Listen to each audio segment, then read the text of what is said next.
Hi everyone, good afternoon or good evening.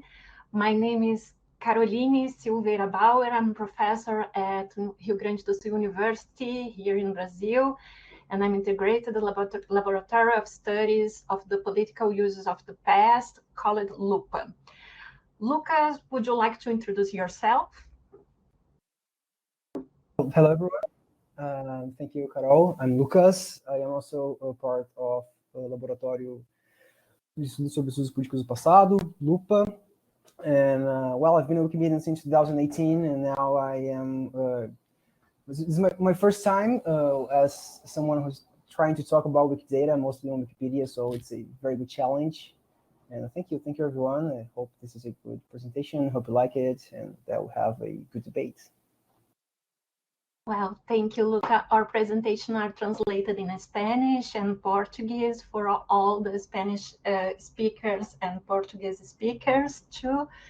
And our main presentation are in English, but we can also accept all the questions or debate in Spanish or Portuguese too. Lucas, can you change for the next slide, please? Thank you. Created in 2017, yes, 17. I forget that Lupo has been carrying out activities in teaching, researching, outreach, and public communication of history in various supports and platforms. Having the notion of uses of the past as its thematic axis, it constitutes space for the discussion about the various modes of relationship with the past mobilized by different societies, giving particular attention to the contemporary Brazilian context. Next one. On this meeting, we would like to reflect on the possibilities and limits for a database that give protagonism to the anti-hegemonic struggle by structuring the data of the intervention and protest in monuments. They pay tributes to the ones who held positions of power in a past marked by colonialism, slavery, and dictatorship.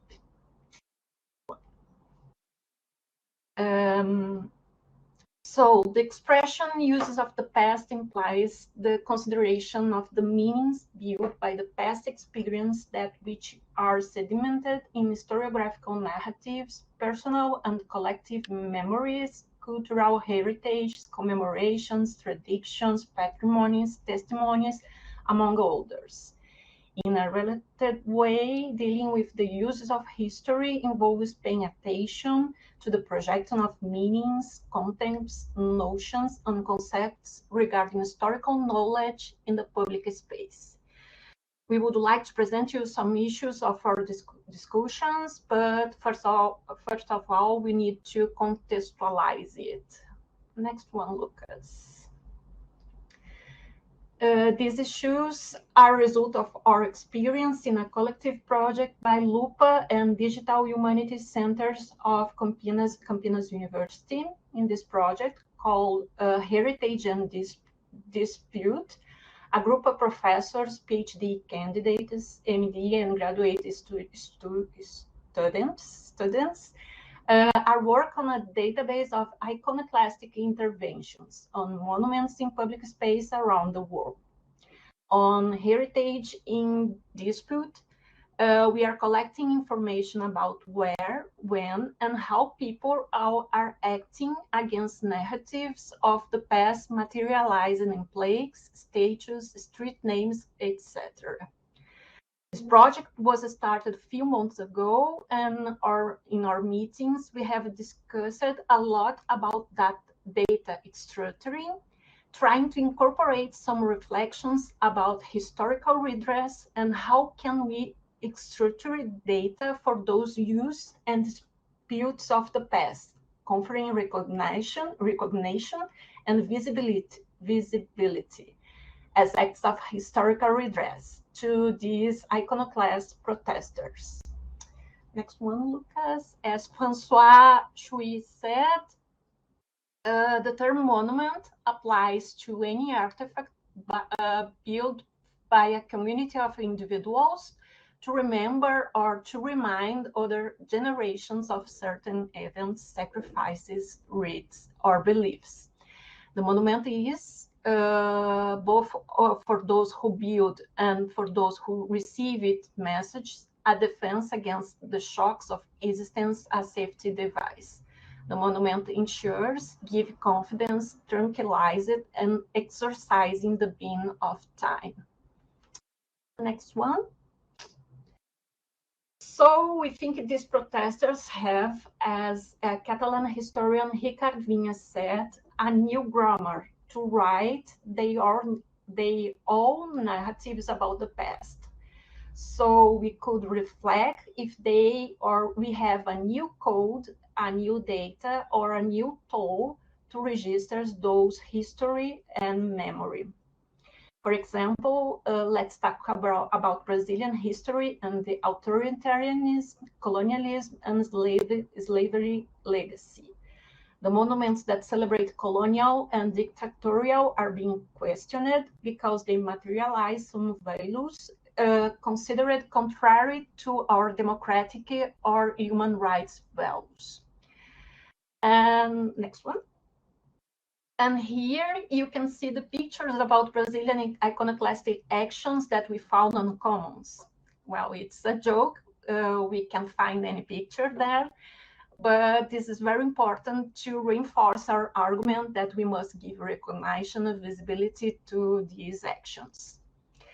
So many people ask us, historians, if the questioning is not considered, if this questioning is not considered an anachronism, as these values were not shared in historical periods to which these monuments refer. And we answered that yes, it's probably an anachronism, but the issue is more complex. Iconoclastic acts are not a measure of the past, but of the present and the future. These protesters are concerned about which narrative about the past will be transmitted to the new generations for the monuments in the public spaces. Next one.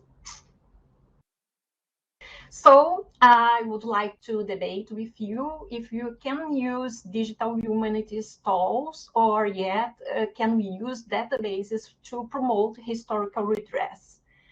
And can we get recognition and visibility as a first steps to decolonize the digital history? And so about these questions, Lucas will start to present some data that we recall. Thank you. Thank you, Carol. Well, I just keep on the presentation right now. I will, start now. So, as I said in the introduction, I'm Lucas. I'm currently doing a master's degree in history, researching on the Paulista Museum's Long Week initiative, and I'm also a member of LUPA. And as I said, I've been a Wikimedian since 2018. Well, first of all, I'd like to thank everyone who made this conference happen, and mandar salve especial to my friends from Wiki Movimento Brasil, whose hard work I could follow during several weeks. And well, as a volunteer, I feel really glad to have people like you guys in my community, and well, I really mean it, so thank you very much. Also, I'd like to greet Caroline, whose work I could follow as a reader when I was an undergraduate student, and now as a member of LUPA. And well, a presentation mate also, and well, it's really a great pleasure and honor to share the session with her, so thank you, Carol, for this opportunity. Muito obrigado.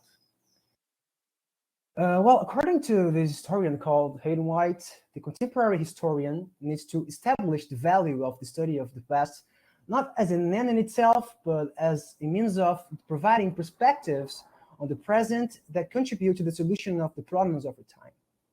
More than inverting the question, placing the present as an end in itself for history, what White is advocating is that history, as a discipline specialized in the study of the past, should use its knowledge to step in the problems of the present. And it is his way of reminding us of the political and also poetic power that we historians have in our hands, literally.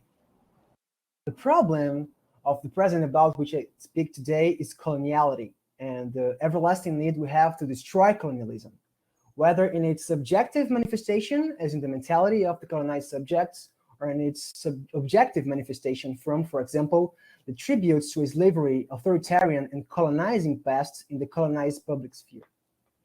While colonization, this one I'm talking about, occurred in the past, its consequences are part of the present. And that is why today we are still fighting against them. My speech, therefore, stands against colonization, which has happened in the past, and its consequences, which affect me and my contemporaries in the present.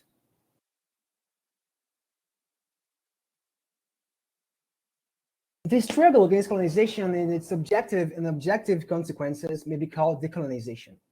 According to João Alexandre Pechansky, who's here watching us, and Mariana Valenti, decolonizing the internet is a position that can be understood as the practice of critically diagnosing and reversing the power relations that define access, infrastructure, governance, and social relations in the digital. I believe that this definition can be transferred to the public sphere more broadly and historically, take into account the digital world and what is left of the world outside its boundaries. Can we say that the broader process of decolonization also involves the practice of critically diagnosing and reversing the power relations that define access, infrastructure, governance, and social relations in the public sphere historically? Isn't decolonization the practice behind the claims and restitution of artifacts that were stolen from colonized people and turned by their colonizers, enslavers, rapists, and plunderers into museum pieces? If the brawling bronzes, the ones displayed on the screen, that returned this past week to Nigeria from the British Museum, have gone through this process of restitution, why not talk about the restitution of the power of producing historical data and facts to those who turned into exotic objects of research, prejudice, and violations, even in the present time, fight for the protagonism of the writing of their own history? As whose knowledge activists Adele Vrana, Siko Bouters, and Anasuya Sengupta rightly reminded us, it is time to stop assuming that the knowledge of white men from the global north is neutral, while the knowledge of marginalized communities would be stressing a point of view. Your understanding of science, technology, and knowledge depends on who you are, where you come from, and what you look like. And the content you decide to create reflects who's creating it. So, what kinds of data do we want to create? What kinds of stories do you want to tell? About whom, for whom, and by whom?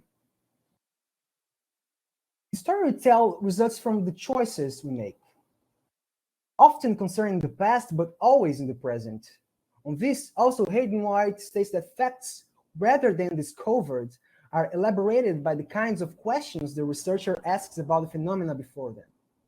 That is, not only the events we study, but also the ways we study them, the perspectives we adopt, and the way we decide to organize, narrativize, present, and disseminate the facts are decisive criteria to shape the story we will tell. Remembering Paulo Freire, is the story you want to tell, is the story you want to make inclusive or excludent? And what if we replace the word facts with data? We will have that data, rather than discovered, are elaborated by the kinds of questions the researcher asks about the phenomena before them. So, why do we structure data? About whom? For whom? What data do we structure, and which of those data do we end up using? How do we use them?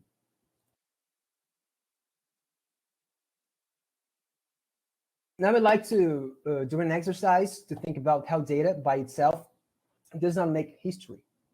This depends on the historian who will organize the data and, based on them, establish choices, with the data itself being a choice, and thus build a historical narrative and attribute meaning to the past in the present.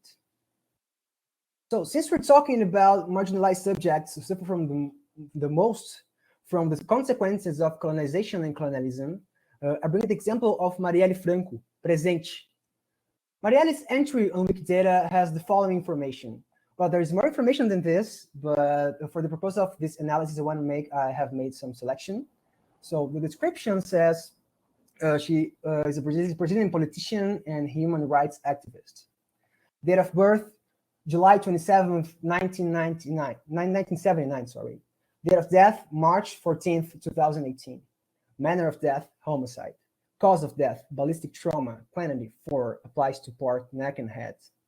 Occupation, sociologist, feminist, human rights activist, and politician. Position held, Councillor of Rio de Janeiro. Movement, LGBT social movements, human rights movement, ethnic group, African Brazilian people, sexual orientation, bisexuality, member of political party, socialism and freedom party. Alone, by themselves, just without this list here, this data may not do much, but when listed together, they can tell us a story about a Black Brazilian woman born in 1979 and murdered in 2018 with 4 shots in the head and the neck. She worked as a city councilwoman in Rio de Janeiro, where she was also involved with the activism on behalf of human rights and LGBT and feminist causes. This woman was also bisexual and socialist. Those data could still be crossed with some others, such as the projects she developed, her public positions, the genocide of Black, marginalized, and LGBT people that has been going on for centuries in Brazil, and many others. Unfortunately, one piece of data we still don't have is who ordered Marielle's murder. But the connections I've just made are only possible because the data I collected and compiled and to which I attributed meaning allowed me this path. If the data were different, so would be the story. So what would the story I told be like if I suppressed some data or if those data were non-existent on Wikidata?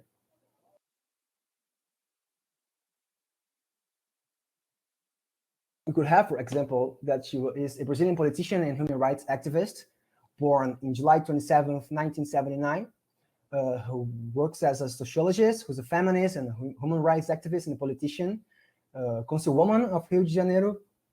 She was part of the LGBT social movements and also the human rights movement. And she was a member of the Socialism and Freedom Party. So what story would we have told here? So the choices I made, the data I compiled and decided to show up in this history, they are really important to the history I want to tell and to the result of this history. Historiography, so the history we write, is a result of the choices we make, both in everyday life and while researching. If you want the history of people like Marielle to be different, if you want to access other kinds of data that give us the opportunity of writing a history of protagonism, much probably of struggle too, but not of tragedy, murder, racism, homophobia, sexism, and class prejudice, what should change? It's a question, important question for the debate. So, and how could data help us? How could we use data? How the way we structure data, the data we structure, and the way we think data, the way we present data could help us to write a different history? Does it depend on data? Does it depend on the public sphere? What should we do for us to tell another history? A history, yes, of struggle, but a history of protagonism, a history of people taking decisions and, well, making what they need to do to change the world. So this is some of the questions we have and some of the things we would like to debate. And we also like to open for everyone who wants to say anything about it, to share with us their thoughts. Thank you very much. Thank you, Lucas. I think we have a half hour to debate. So if anyone can use the chat or open the microphone.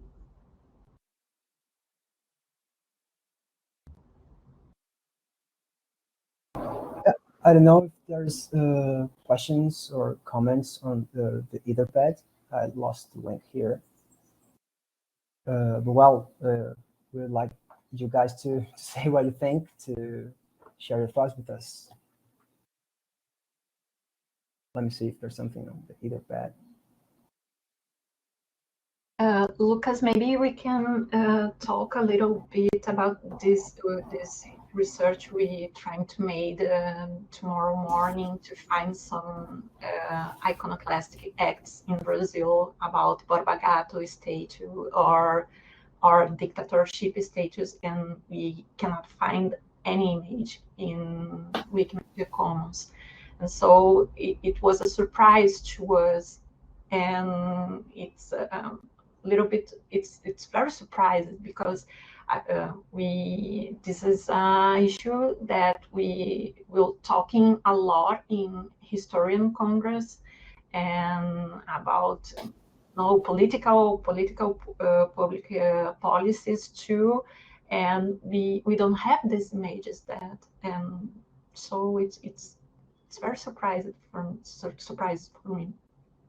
Yes, something we've been discussing before the presentation.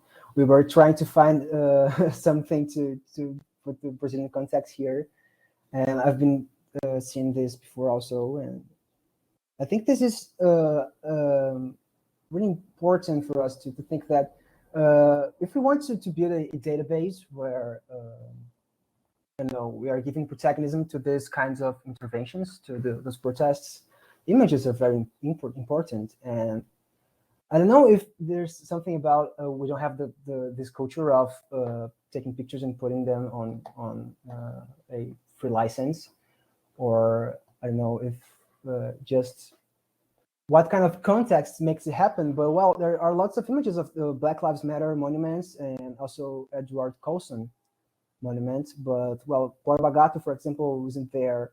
We had here in Brazil for I don't know how many times has it been. If someone could help me, but o Galo, there's this guy that is like the leader of the movement of the workers of platforms like iFood and Uber Eats in Brazil, and he was arrested. He got arrested for burning statue here in Brazil, and well, we don't have pictures of it on free license.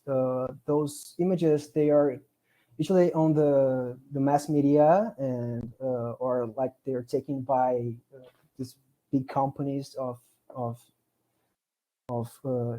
news, but well, we don't have them available for us to use. So I think that this is a very good step on thinking that we also, if we want to build a database that is giving protagonism to people, we should also allow people to feel it, to feed it, and to put their own pictures there, and to make also a culture of registration of those things, because otherwise we'll be always in the hands of the mass media and the ways that the conservative media thinks about it. So I think we should also think about it, how images and things like all kinds of information about it are being shared. There's one question. I don't know, Carol, if you want to say something else, but there's one question on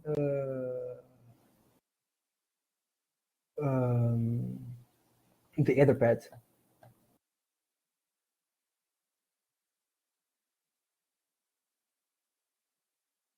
One of the questions is, there's a movement to put down colonial monuments all over the world. What does this movement mean on a digital platform like Wikidata? Would you like to say something, Carol? Sorry, Lucas, I can't find this question. Where is it? It's on the Etherpad. João shared this link on the public chat.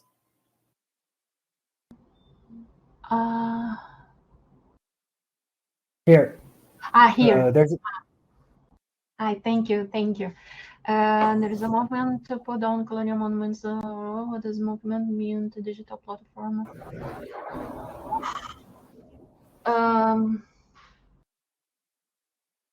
I have to think about a little bit. Lucas, do you want to start to answer that? Yeah. Okay.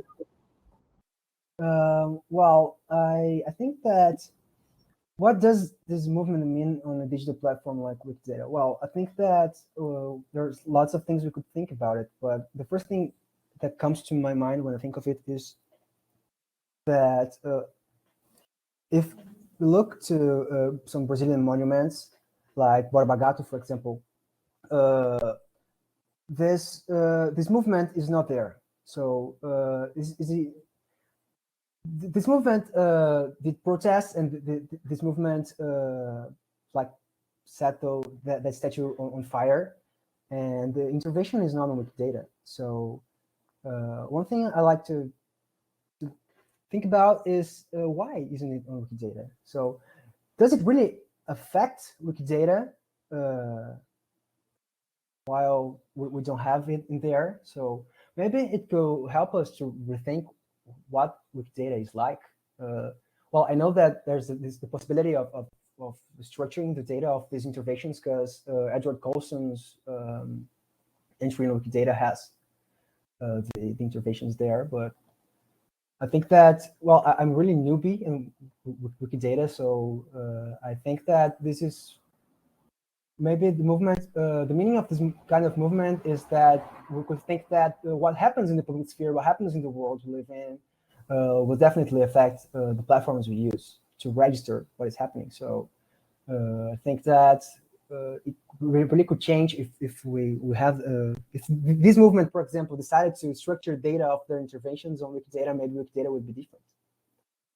So I think that we could think about the difference or the consequence, the difference that exists between what we do, I don't know, in the physical world and the world outside the digital, in the digital. So I don't know, sometimes they don't match. You're not connected. I don't know. What do you think, Carol? Anyone who wants to? Well, I'm work on transitional justice. So for me, all those acts to get recognition and visibility for all the movements are important to them. So I think it's important to socialize, to unify an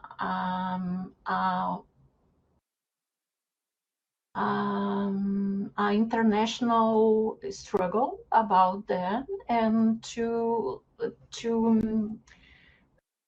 let me try to explain. For me, it's a little bit complicated to think in English because Spanish is my second language. So I'm start to speak in this, to think in Spanish. And well, I'm thinking as a historian, for me, it's important to know how this movement are acting on and where and when, and think the process to that mobilize people to make some iconoclastic acts in those movements. So this group, Lupa and humanities, digital humanities centers in Campinas, we are finding a lot of iconoclastic actions. Previously for the Black Lives Matters, or previously the last decade. So, for example, here in Latin America, each 12 October, the Dia de la Raza, the race day, I don't know how they, Columbus Days in United States, no? And in this data, in this date, it's very common. People protest against Columbus status or another colonization status too. It's very, very common. So it's not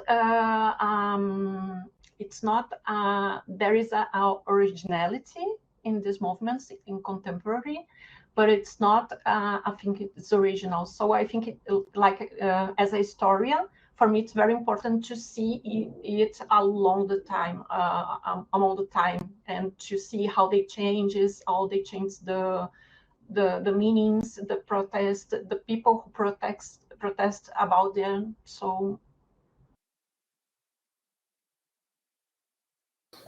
João said that one way to think about this is we need to find ways to include critical categories to Wikidata. The monument of a slave owner should not be solely described by size, date, and other factual elements. What it symbolizes, the contested history of this monument, should be part of the item. Yeah, I think this is, I don't know, Carol, if you agree with me, but this is maybe what we're trying to do, right? With this project with the Digital Humanities Center at Unicamp. Yes, and we about the Borba Gato statue, we told that it's about 2,200 kilos of iron or something like that. And we thought, what do you need to know about that? What is important to know that the Borba Gato statue, his size, I don't know exactly, it was 200 kilos or something like that. But yes, we are trying to it was very difficult to us to select what kind of data we use to make our database, but it's not. But we are trying to use something more historical or something like more representative to historians. And so I think it's one of the questions that Lucas brings us. That is, it's not a neutral. All the data is not neutral. We are choosing something about these events, statues, acts, and to register it. Kelly asked to open her microphone. Please, Kelly, go on. Thank you, Lucas. Sorry, Kelly. We had another question. Se a gente conhece alguma articulação com os movimentos sociais para a libertação de dados. It's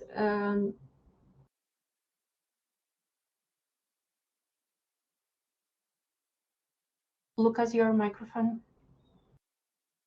I was just translating the question that Bayajay asked us. So if we know any articulation with the social movements for the freedom of data.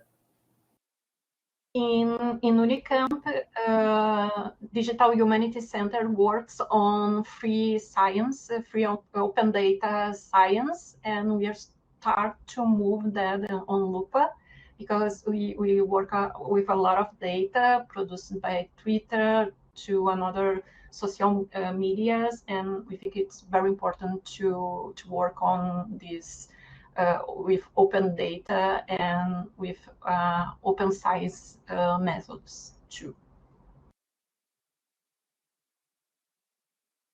So sorry, Kelly, I interrupt you.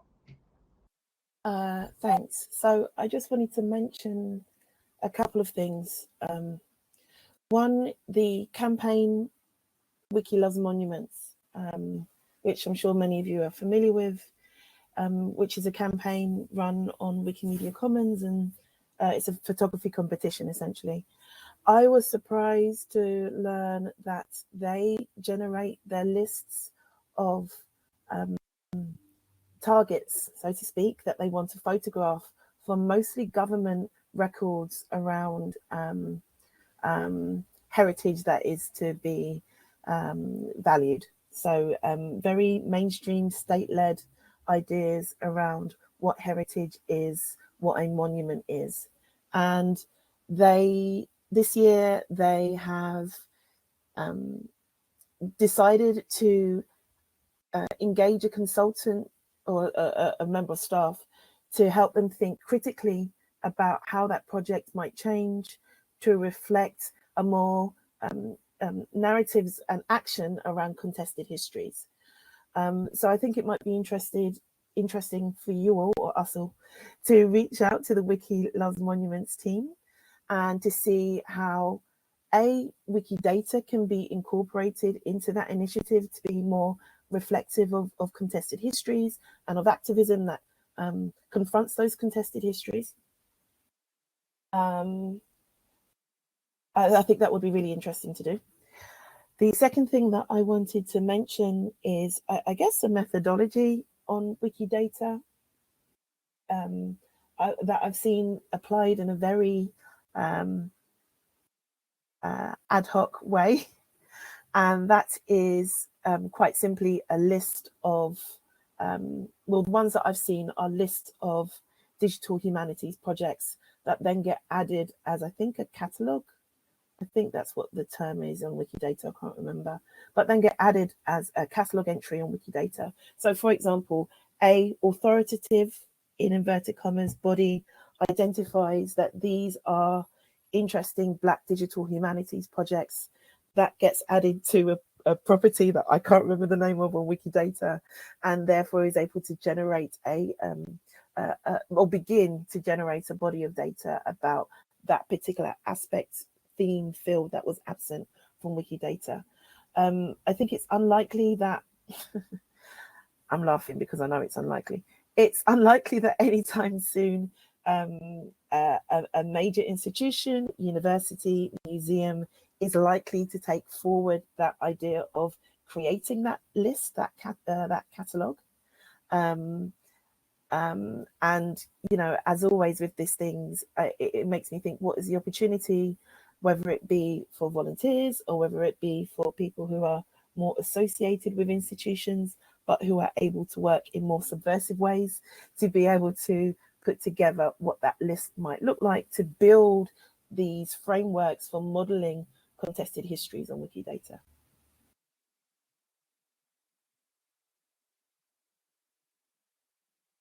Thank you, Kelly. Well, I think you touched some very important points, and well, I would just like to about Wiki Loves Monuments. I think that it is very important, and well, I've been now trying to take some pictures around my town here, Porto Alegre, to put it in on Wikimedia Commons, and while trying to João taught me how to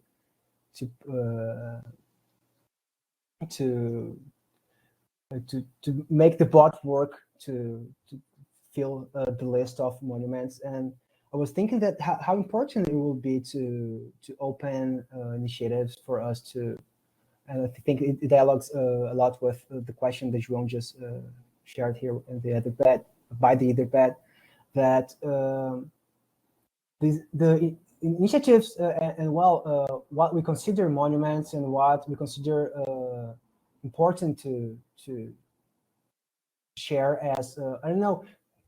Sorry, I'm just, that's my speech is a little bit confused. But what I'm thinking is that there's some good ways to make things into historical sources, and I think that this is initiatives of producing historical sources, and that we have a lot to do about it on it actually. So I don't know. I think that yes, Wiki Loves Monuments is very important because we can access some things that we do not access. For example, dictatorship places. We say lugares de memória in Portuguese. I don't know how is what it's his name in English, but well, places of memory. I don't know. So that of the Brazilian military dictatorship here in Brazil, and Carol, I think that maybe could talk a little bit more and better than me on it. But yeah, I think that this kind of partnership is very important, and I think that academic people engaging politically in this kind of initiative is also very, very, very, very important for the present, for what we want to do. Carol, please. João said there is another question on the Etherpad. It's about this civil military Brazilian dictatorship and their heritage. Where do you think your work fits into Wiki Love Monuments? Well, we are telling about that, and I always wonder, when I photograph, for example, a fortress that now a cultural center, but was formerly a torture center during the Brazilian dictatorship, how should we describe and know them? I'm not from Brazil, so I don't want to impose my interpretation for of a site or monument, but it seems important. Well, I think it depends. What is your objective with this database, for example?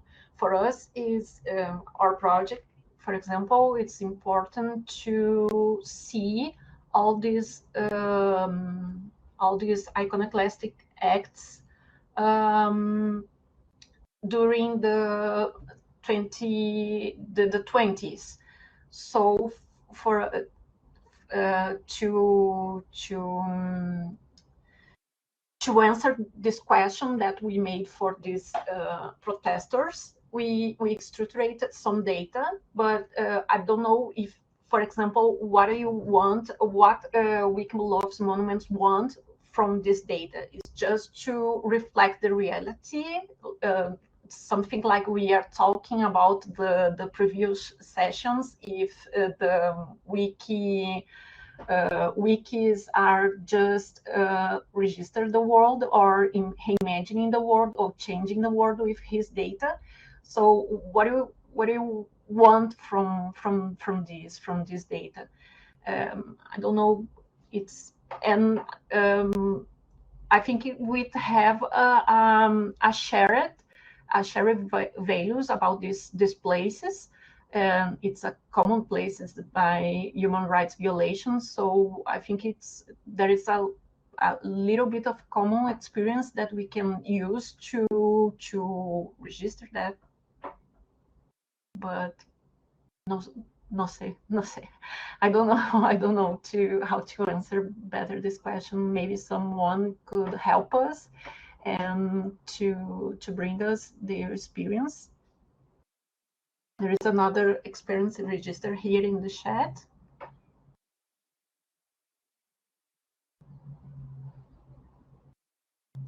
Do you want to read it, Carol? Yes. Once I was with a Guarani colleague and asked him about the story that circulated in some spaces. In the story, they told about the location of the university library being an indigenous cemetery. He answered me that the whole island of Florianopolis is a cemetery because it is a genocide, and today we are not even aware of it. Yes, it's true. Actually, I would say that maybe the whole Brazilian territory, maybe I am now in the place where there was indigenous people when they got killed. So I I would say that the best thing to do when you don't know if the place where you are is an indigenous land is saying that yes, it is, because it probably is. And it's a challenge for us to think how can we use this data for indigenous movements or for Black people movements, and to it's like how can we make an ethical use of this data from these people, and how can we not re-victimizing or take them protagonism or the fights and use it only data for our researches or investigation in university. So we think it's important to open this database that we are creating about these iconoclastic actions for people use it, and for people can register and how do I say, the people get and put data there, and how Lucas, please help me. Como é que a gente pode dizer assim, para aquela nossa proposta das pessoas fazerem a intervenção e colocarem o preenchimento ser um preenchimento coletivo? Yeah, collective crowdsourcing. Yes. Crowdsourcing.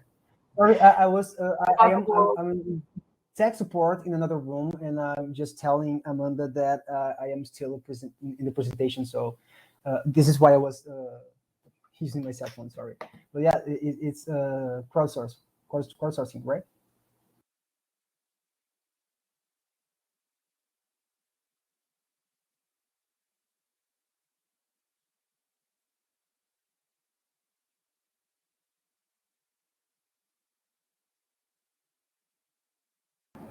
There are some people writing in the chat.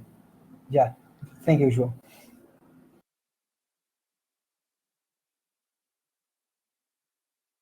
Well, there are no more questions on Etherpad. There are some people typing. And we think it's, well, there is a lot of projects like this one in Brazil. One of them, like Paul Burley said here in the chat about Salvador City in Brazil, that it's a project called Salvador Escravista. It's, I will search for the link here.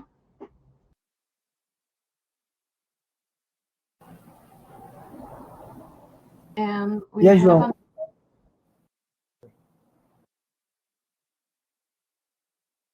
João. João said that what he learned today from our talks, that we're not only changing the perspective of Wikidata, but also of history as a discipline. Well, this is it makes my heart warm, actually. Thank you, João. Yes, I don't know if this is too much, but I think that this is exactly what we would like to do, actually.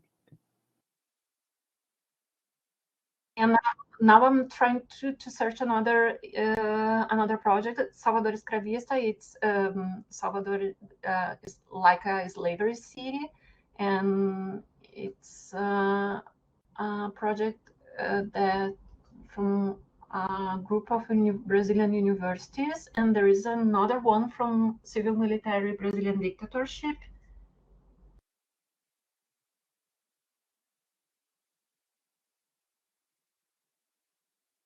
I'm trying to find it. Just one sec.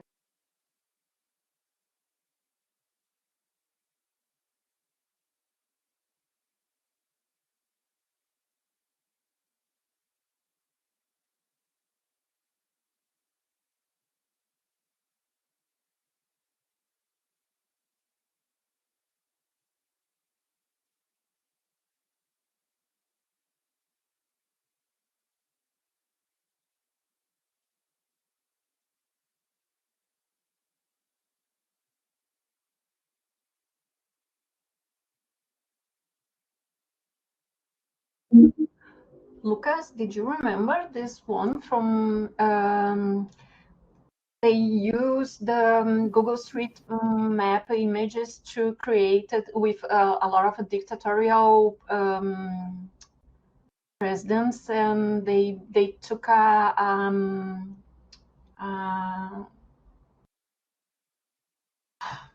forgot the name in the, let me try to find the link for you. I don't remember, actually. Sorry. Do you remember the name in Portuguese or anything like that? I don't know. From Brazilian find the book. It's here. We are reading for her book. We are sharing the same book. We are hearing together from her. It's not Luciana. Her name I forgot. Well, give me 2 minutes and I will find. Sorry, I really can't. I'm so sorry, I cannot help you.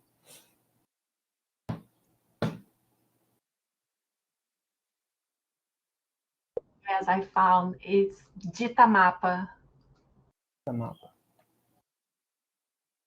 And they use a lot of Brazilian streets and Google Streets and Google Images data to create a map with street names, school names that have the Brazilian dictators' names. So we can see all the Brazilian map where is a school with Castelo Branco, Costa e Silva, Médici, Geisel, or Figueiredo, or dictators' names. So you can find 2 streets. And also, there is a lot of city names in Brazil that is a homage to those dictatorships. So this is a beauty project.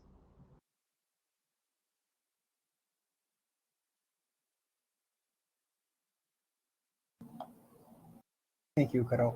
Thank you very much. I just found that I will just be in this room then to help Kelly's presentation. So I'm just less concerned right now. Thank you, Carol, a lot for the link and for the explanation.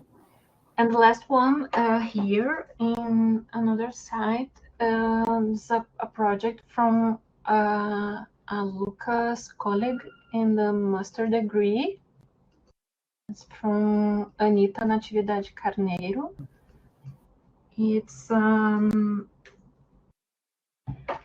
about the civil military Brazilian dictatorship here in our town, Porto Alegre. And in another maps, you can see there's a lot of Brazilian projects like that, and in Chile and Argentina, and should not put here, but there is a lot of another projects like this in Spain that share data and their databases each other. So we are trying to make something like that about with another European initiatives to register these iconoclastic acts in Europe and European ex-colonies in Latin America and Africa and Asia. Yes, John, we are trying to make that and yesterday we saw a presentation about TynaCon and a new plugin used to share information between TynaCon initiatives and to Wikidata, and we think it's amazing. We are trying to move our database to TynaCon, so we can share information with Wikidata and use Wikidata information to our project too.